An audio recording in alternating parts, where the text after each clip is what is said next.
שלום חברים, היום אנחנו הולכים להחליף פדל עקשן. יש לנו 3 אופציות לעשות את זה. 1. מפתח של מקצוענים בעובי של 0.5 סנטימטר. 2.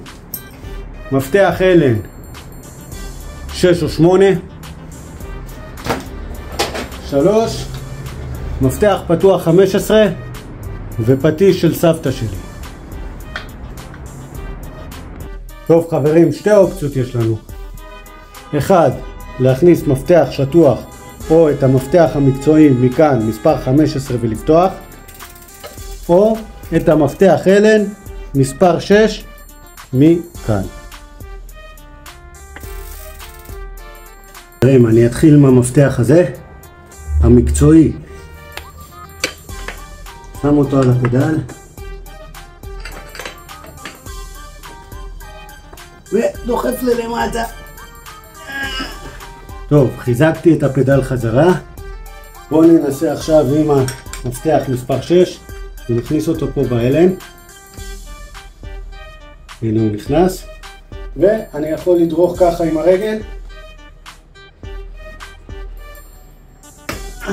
הנה גם. ואחרון חביב, המפתח 15, שם אותו כאן, לוקח את הפטיש ונותן ככה.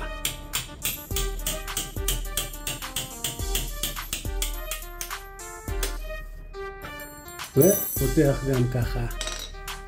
כמו שאתם רואים, פתחנו את הפדל, אני מוציא אותו.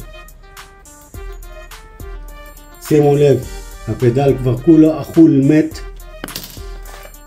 ואני מביא את הפדל החדש.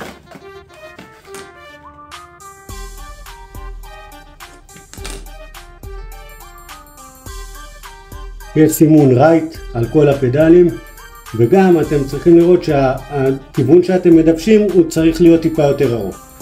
שימו לב, אני כשפתחתי את הפדל נפלה לי השייבה הזאת. השייבה הזאת לא מגיעה עם הפדלים החדשים, ומאוד מאוד חשוב שתשימו אותה.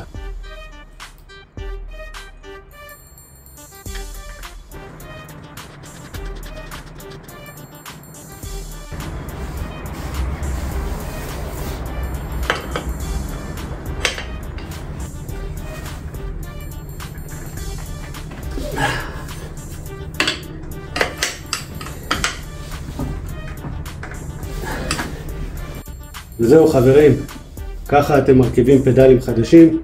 יש לכם 3 אופציות איך לפתוח ולהרכיב אותם חזרה.